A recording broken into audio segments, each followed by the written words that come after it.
Hello guys, तो आपके अपने यूट्यूब चैनल अमर टेक्निकल नॉलेज में आपका स्वागत है। तो चलिए आज मैं प्लेसमेंट के ऊपर आज ये वीडियो लाया हूँ, जिसमें कि ऑफ कैंपस क्या होता है, ऑन कैंपस क्या होता है, पूल कैंपस क्या होता है।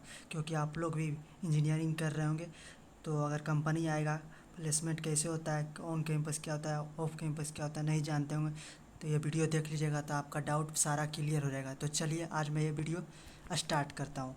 तो सबसे पहले देखते हैं प्लेसमेंट। प्लेसमेंट क्या होता है? प्लेसमेंट अक्सर हमारा बीटेक के थर्ड ईयर में कंपनी आता है, बाहर से बड़ा बड़ा कंपनी स्टूडेंट को हायर करने के लिए। स्टूडेंट अपने परफॉर्मेंस देते हैं, जिसका जितना अच्छा परफॉर्मेंस रहता है उसके हिसाब से पैकेज मिलता है कॉलेज में। तो प्लेसमेंट टाइप आपका दो तरह का होता है, एक होता है ऑन कैंपस, एक होता है ऑफ कैंपस। तो ऑन कैंपस क्या होता है? ऑन कैंपस में आपका सिलेक्शन दो बेसिस पे होता है, एक तो होता है प्रोजेक्ट प्लेसमेंट, एक होता है स्टूडेंट इंटर्नशिप। तो प्रोजेक्ट प्लेसमेंट जो हमारा होता है, वो आप एक प्रोजेक्ट अगर आपका बना हुआ है, उस प्रोजेक्ट के बेसिस पे आपका सिलेक्शन हो जाएगा बस। अगर आपका प्रोजेक्ट अगला जो प्लेसमेंट ऑफिसर जो है, मान ली उसको अच्छा लगा आपके प्रोजेक्ट से, वो खुश हुआ, समझ में आया कि नहीं बंदा मेहनत किया है, तो हाँ आपका सिलेक्शन डायरेक्ट प्रोजेक्ट के बेसिस पे हो जाएगा। दूसरा एक स्टूडेंट इंटर्नशिप। अगर आप इंटर्नशिप अगर बढ़िया कोई अच्छा कंपनी से, अगर आईबीएम से किए हैं या कहीं भी कोई बढ़िया कंपनी से अगर इंटर्नशिप किए हैं, जिसमें कि प्री प्लेसमेंट ऑफर होता है पहले से ही, जो कि इंटर्नशिप के डायरेक्ट बेसिस पे आपका सिलेक्शन हो जाता है। ये आता है आपका ऑन कैंपस में। फिर देखते हैं ऑफ कैंपस में क्या होता है। ऑफ कैंपस में क्या होता है? पूल कैंपस होता है, जो कि कॉलेज में नहीं होता है, बाहर लगता है। ये कॉलेज से बाहर कहीं दूर में, मान लो कोई कंपनी लगा, उसमें हर एक कॉलेज से स्टूडेंट आते हैं, तो वहाँ पे आपका कंपटीशन बढ़ जाता है। ऑन कैंपस में है कि आपका कॉलेज का स्टूडेंट बस रहेगा, लेकिन ऑफ कैंपस में तो ऐसा बात है नहीं। तो इसलिए कंपटीशन आपका किस में ज़्यादा है?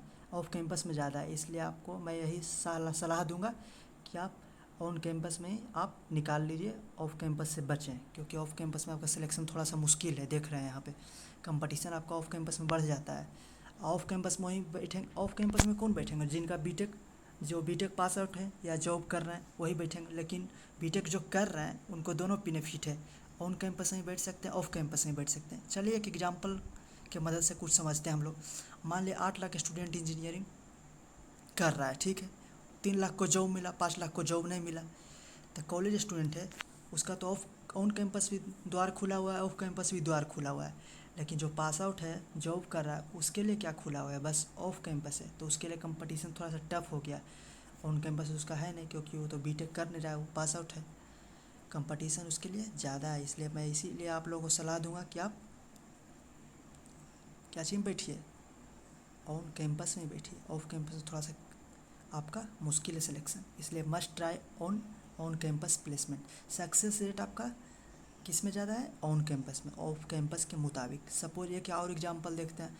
मान ले कैंपस में टोटल स्टूडेंट हमारा कॉलेज में मान ले 2500 स्टूडेंट है, ठीक है। अब कंपनी को रिक्वायरमेंट है 1500, हायर करेगा मात्र 1500 ही। भले 2500 बैठा है, लेकिन लेना उसको है 1500, 1000 छाटेगा, अब जैसे भी छाटे। ऑफ कैंपस क्या हुआ? जो कि बीटेक पास आउट है, जॉब कर रहा है, वो ऑफ कैंपस में बस अप्लाई कर सकता है। ऑन कैंपस से उसके लिए जुगाड़ है नहीं। तो वो लार्ज नंबर में हर एक कॉलेज से बंदा आएगा, हर एक अपना स्किल परफॉर्मेंस दिखाएगा। वहाँ पे कंपटीशन आपका तो बढ़ गया। होना नहीं होना हो तो बात की चीज़ है, लेकिन वहाँ मान ले वहाँ तो चुना हुआ स्टूडेंट को लेगा, हर एक को तो लेगा नहीं। जिसके पास जितना नॉलेज रहेगा उस हिसाब से उसको उठाएगा कंपनी। इसमें भी रिक्वायरमेंट आपका 1500 है। एक प्लान देखते हैं कैंपस प्लेसमेंट का, क्या प्लान होना चाहिए एक प्लेसमेंट में? अच्छे से स्टूडेंट को बैठना चाहिए, इस बातों को ध्यान रखना चाहिए कि हाँ प्लेसमेंट बस ऐसे ही बैठ नहीं जाए।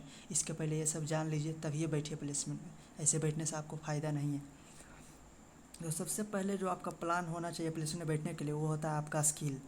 मान लिया आपका मैकेनिकल ब्रांच है, आपका कोर पेपर स्ट्रॉन्ग होना चाहिए, उसको इम्प्लीमेंट करना जरूरी है। बस पढ़ लीजिए, आप कुछ समझ नहीं रहे हैं, अगला को समझा नहीं रहे हैं, तो वो सब पढ़ाई पढ़ने से क्या फ़ायदा है? मत पढ़िए वो सब पढ़ाई। दूसरा है लिंक विथ इंडस्ट्री पीपुल। आपका इंडस्ट्री, मान लिया आपका कोई दोस्त है, उसका पहले से प्लेस्ड हो चुका है कोई कंपनी में, तो आपका मान लिया उसी सेम कंपनी में अगर आपका होता है तो आपको कुछ प्रीफरेंस मिलेगा। इसलिए नेटवर्किंग बनाना ही बहुत ज़रूरी है। पढ़ाई तो करें ठीक है, लेकिन इंडस्ट्री में आपका रीच होना भी ज़रूरी है। तीसरा होता है good communication skill. Communication skill होना भी प्लेसमेंट में बैठने के लिए बहुत ही ज़्यादा ज़रूरी है।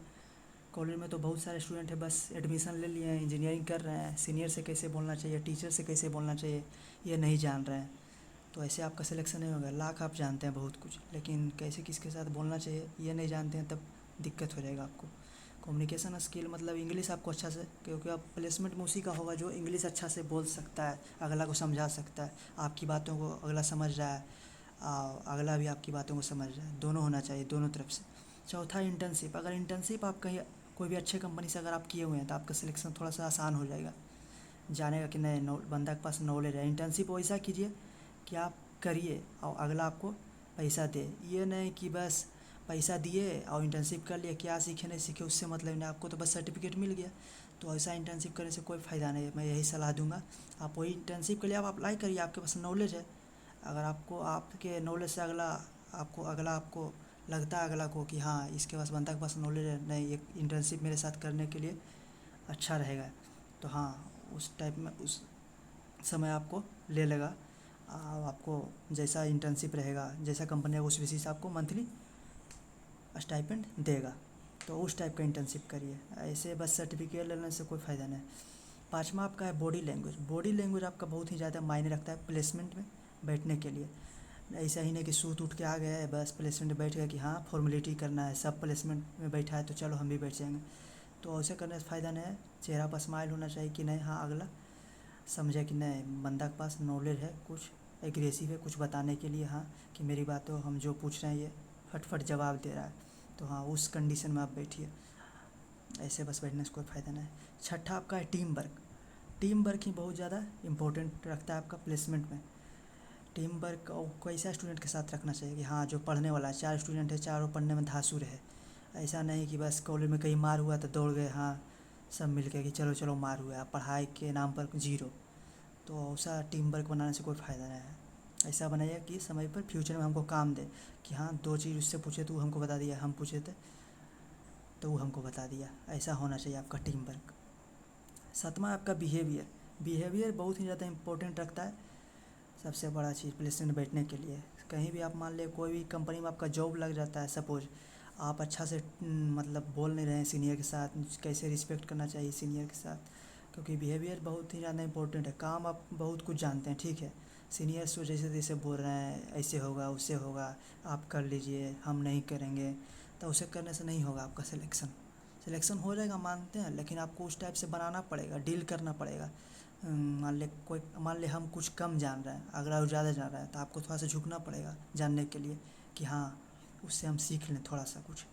तो इस टाइप का एबिलिटी आपको बनाना पड़ेगा कंपनी में जाने के लिए।